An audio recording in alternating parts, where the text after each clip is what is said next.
அனைவருக்கும் வினோத் பரமையின் பணிவான வணக்கங்கள். கடலுக்கு மீன் பிடிக்க போயிருந்தோம். ஒரு ஞாயிறு விடுமுறையாக இருக்கிறதுனால குழந்தைங்களை கூப்பிட்டுட்டு ஒரு மகிழ்ச்சியான போயிட்டு வரலாம் அப்படின்ட்டு போனோம். ஸோ ரொம்ப சந்தோஷம்தான். என்ன ஒன்று அப்படின்னா, கடற்கரையில் ஒரே இறைச்சல் தான். ஞாயிறு அதுமா நிறைய டூரிஸ்ட் பாண்டிச்சேரி பீச்சுக்கு வருவாங்க. நிறைய இறைச்சல், அதாவது அந்த போட்டோடைய சத்தங்கள் அதிகமாக இருக்கிறதுனால மீன்கள் எல்லாம் அந்த கரை ஒட்டில் வர்றதில்ல. இதனால் என்ன அப்படின்னா, கரவலை வாட்டுறவங்களுக்கு நிறைய பேருக்கு பாதிப்பு இருக்குன்னு நினைக்கிறேன். ஏன்னா கரையில் மீன் பிடிச்சி வீச்சு வலையில் மீன் பிடிச்சி விற்பனை பண்ணுறவங்க நிறைய பேர் இருப்பாங்க. அவங்களுக்கெல்லாம் இது ரொம்ப பாதிப்பாக இருக்கும். பட் இருந்தாலும் சுற்றுலா பயணிகள் ரொம்ப மகிழ்ச்சியாக புதுச்சேரியில் என்ஜாய் பண்ணிட்டு போகிறாங்க, மகிழ்ச்சி தெரிவிச்சிட்டு போகிறாங்க. இருக்கலாம். என்ன ஒன்று, இந்த இறைச்சல் கடலில் இருக்கக்கூடிய உயிரினங்களுக்கு ரொம்ப ஒரு அச்சுறுத்தலாக இருக்கும் அப்படின்றது என்னுடைய மனம் கொஞ்சம் சொல்லிச்சு எனக்கு. இது மட்டும் இல்லாமல் நிறைய குப்பைகள் வழக்கம் போலேயே நம்ம வலையிலையுமே நிறைய வந்தது. மீன்கள் அதிகமாக கொஞ்சம் பட்டுது. என்ன அப்படின்னா, இது ஒரு சீசனாக, இது நான் ஒரு 6 வருடங்களுக்கு முன்னாடி இது மாதிரி மீன் பிடிக்கிருந்தேன். அப்போது நான் என்னுடைய முகநூலில் பதிவிட்டிருந்தேன் இந்த மாதிரி மீன்கள் கிடைச்சதை. ஸோ அதே மாதிரி இந்த மாதமும் எனக்கு கிடைச்சதை நினைக்கும் போது ஒரு மகிழ்ச்சி தானே. ரொம்ப வருடங்களுக்கு அப்புறம் நான் போயிட்டுருந்தேன். கடல் பக்கம் போனோம் அப்படின்னாக்கா கடலில் இருக்கக்கூடிய சூழல்கள் எப்படி இருக்குதுன்னு தெரிஞ்சுக்கலாம். கடல் சார்ந்த நண்பர்கள் நமக்கு நிறைய பேர் இருந்தாங்க. ஸோ அவங்ககிட்டையுமே ஒரு பேசுகிறதுக்கான ஒரு வாய்ப்பு அமைஞ்சுது. குழந்தைங்களுக்கும் ரொம்ப மகிழ்ச்சியாக இருக்கும் இது மாதிரி மீன் பிடிக்கிறதெல்லாம் பார்க்குறதுக்குமே. நீங்களும் ரொம்ப என்ஜாய் பண்ணுவீங்க அப்படின்னு நம்புகிறேன். வாழ்க்கையில் நிறைய அனுபவங்களை கற்றுக்கணும் அப்படின்றது எனக்கு ஒரு ஆசை. அதனால தான் நான் எல்லா பயணங்களும் மேற்கொள்கிறேன். இறை சார்ந்து இருந்தாலும் சரி தான், இந்த மாதிரி பயணம் சார்ந்து இருந்தாலும் இதெல்லாம் ஒரு கலைகள். இந்த கலையை நம்ம மேம்படுத்த போது இதனால் நமக்கு வருமானம்லாம் கிடைக்கிது. வீச்சு வலை அதிபத்த நாயனாருடைய அருளால் நம்ம பண்ண ஆரம்பித்தோம். இன்றைக்கி அது ஒரு கைத்தொழில் ஆகிட்டு இன்றைக்கி நம்மளுடைய வாழ்வாதாரத்துக்கு இது ஒரு முக்கிய பங்காக இருக்குது. அதனால தான் நம்ம நீர்நிலையை ஓரளவுக்கு பாதுகாத்தோம் அப்படின்னா எல்லாருடைய வாழ்வாதாரங்களும் மேன்மை பெறும் அப்படின்றத சொல்லிக்கிட்டு வரோம். ஏன்னா நீர்நிலை தான் நம்மளுடைய வாழ்வாதாரத்துக்கு முக்கிய பங்கு கொடுக்கும். நான் புரிஞ்சுக்கிட்டது அது. உங்களுக்கும் நிறைய பேருக்கு தெரியும் அப்படின்றத நம்புகிறேன். முடிஞ்ச வரைக்கும் நீர்நிலையை பாதுகாத்தோம் அப்படின்னா நிறைய பேருடைய வாழ்வாதாரங்கள் உயர்ந்து இருக்கும் அப்படின்றத நம்ம உணரலாம். பாருங்கள், கடலில் எவ்வளோ பெரிய பெரிய போட்டுகளை எடுத்துகிட்டு, சின்ன சின்ன போட்டெலாம் எடுத்துகிட்டு போகிறாங்க. இதெல்லாம் எதற்காக எடுத்துகிட்டு போகிறாங்க, இது என்ன காரணம் அப்படின்றது நிறைய பேருக்கு தெரியும். ஆனால் நிறைய பேருக்கு தெரியாமலும் இருக்கும். அதாவது பெரிய போட்டில் பெரிய பெரிய வலையை எடுத்துகிட்டு போவாங்க. அதை மீன்கள் பெரிய வலைகள் எடுத்துகிட்டு போயிட்டு மடக்கும் பொழுது அதில் மீன் கிடச்சின்னா சின்ன போட்டில் ஏற்றுறதா சொல்லப்படும். நம்ம நிறைய பதிவுகள்லையும் பார்த்துருப்போம்.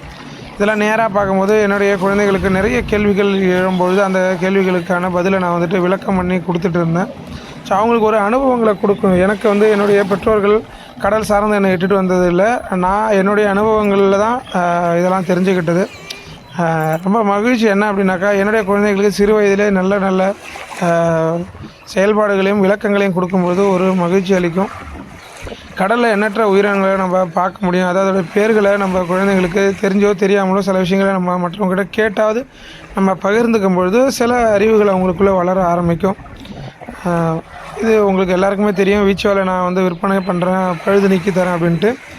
வீச்சு வலையை கடலில் வீசுறதுக்குன்னு தனியான ஒரு வலை, அதாவது கொஞ்சம் நைஸாக இருக்கும் வலை, ரொம்ப திக்னஸ் இருக்காது. நைஸாக இருந்ததுன்னா கடலில் ஒரு மீன்கள் படும். மீன்கள் குறிப்பிட்ட மீன்கள் தான் படும். நீங்கள் நினைக்கிற எல்லா மீன்களுமே படாது. கரை ஒட்டில் இருக்கக்கூடிய பாறை மீன்கள், மடவு மீன்கள், முடிஞ்சால் எப்பயாவது நண்டு கிடைக்கும். அது அதிகபட்சம் எனக்கு ஒரு ஆக்டோபஸ், அதாவது சடைக்கணவாய் கிடச்சிது. அதையும் நான் உங்களுக்கு இந்த பதிவேற்றம் பண்ணியிருக்கேன், பாருங்கள். சடைக்கணவாலாம் நீங்கள் தயவு செய்து உங்களுடைய குழந்தை கையில் கொடுத்துறாதீங்க. அந்த மீன்கள் குழந்தையுடைய கையை கடிக்க ஆரம்பிச்சிருச்சு.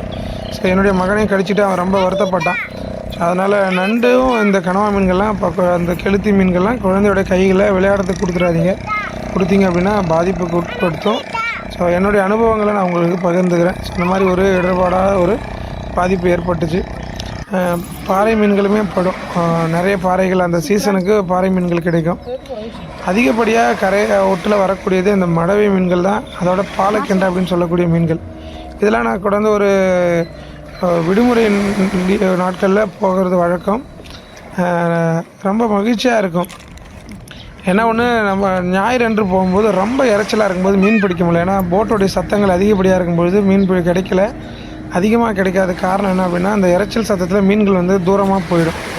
ஸோ அதனால் நீங்கள் விடுமுறை நாட்களில் போகாமல் இந்த ஒர்க்கிங் டேஸ் எப்போயாவது உங்களுக்கு டைம் இருந்தது அப்படின்னா அந்த டைமில் நீங்கள் போனீங்கன்னா கொஞ்சம் இறைச்சல் இருக்காது பீச்சில். அந்த அந்த போட்டோடைய சத்தங்கள் இல்லாமல் இருந்ததுன்னா கண்டிப்பாக உங்களுக்கு மீன்கள் நிறைய படும்.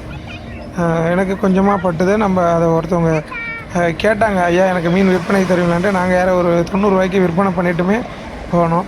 ஸோ என்னுடைய மீனவர் நண்பர் என்னை பார்த்துட்டாப்புல. அவர் வந்து இந்த டூரிஸ்ட் போட் ஓட்டுறாரு. நீங்கள் வந்தீங்கன்னா கண்டிப்பாக என்னை தொடர்பு கொண்டீங்கன்னா பாண்டிச்சேரிக்கு நீங்கள் போகணும், பயணிக்கணும் அப்படின்னு ஆசைப்பட்டீங்க அப்படின்னா என்னை தொடர்பு கொள்ளுங்கள்.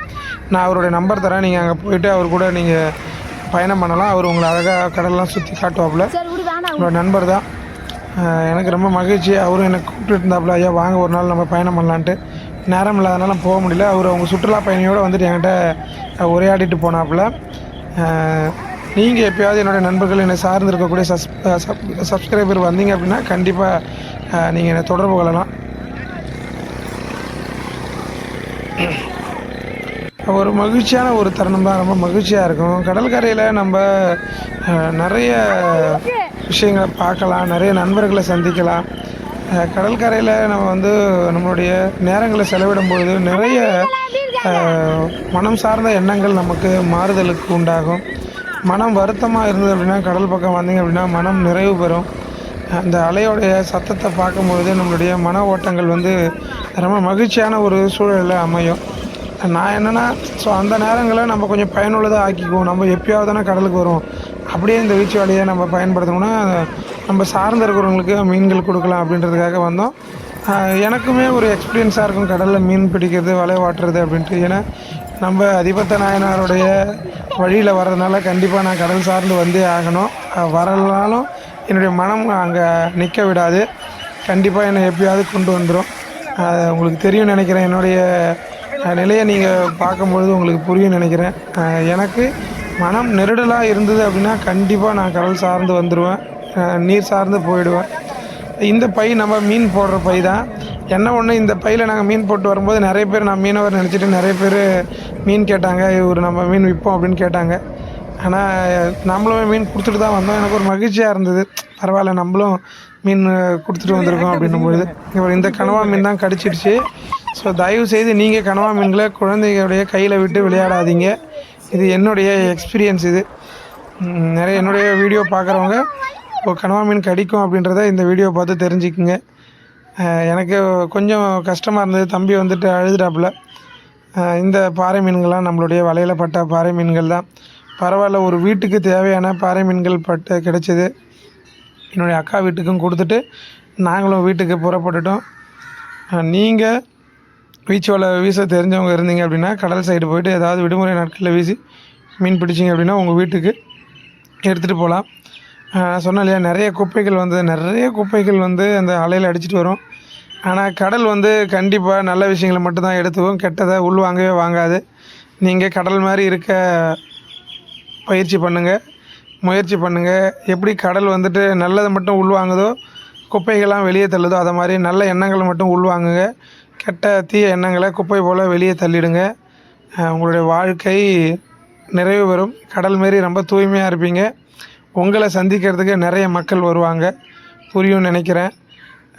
வாழ்க யோகம். யோகம் இல்லட்டும். அடுத்த பதிவில் கண்டிப்பாக சந்திக்கிறேன். நன்றி.